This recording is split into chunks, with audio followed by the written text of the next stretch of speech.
let's make corned beef. So must admit, this is the first time I make it. I use this brand and I did a little research. This guy comes in a brine and you must use this little packet. Don't throw it away.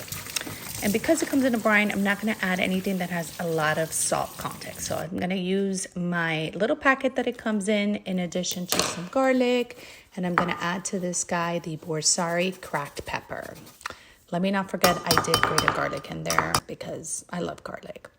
So I'm going to take this guy, which doesn't have a high context of salt. It just has a lot of cracked pepper in it. It's delicious. And then I'm going to mix it and bind it with Dijon mustard.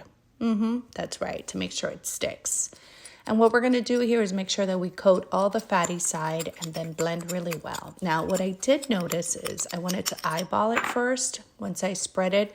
If I need to add any more of the cracked pepper to cover all the little crevices to make sure that I get it all, then I just go ahead and add it.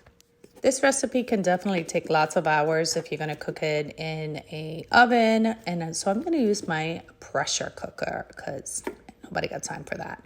I'm going to make a little bed of onions. I added a little bit of coriander, which is culantro, and 1 garlic. I am using beef stock and I'm not going to submerge it in it. I'm just going to make a nice little bed for it so it's moist while it's cooking. And so basically once I place it in, I'm not fully covering, just like so. 75 minutes on low, and this is what you get. What I'm going to do is I'm going to remove the corned beef, set it aside, and then I'm going to go ahead and add my 1 pound of rustic red potatoes. I'm also going to add my 2 cups of carrots, and then I'm going to go ahead and put the corned beef into the broiler just to get a nice little crisp on that top side. One of the things my grandmother taught me, I always think of her when I'm in the kitchen, is to take a couple of the layers off of the cabbage. Now to this, you don't have to be super specific on how you cut it. All you need to do is throw that core out because we don't want that. Make sure you give it a rough chop. You don't want to go too thinly with this guy because if not, you're going to end up with the mush. Remember, cabbage acts like a lettuce, so it's full of water and it's going to release it and become nice and wilted. So we'll go ahead and add that. I'm not going to add too much to it. I am going to add a little bit more of the cracked pepper by Borsari.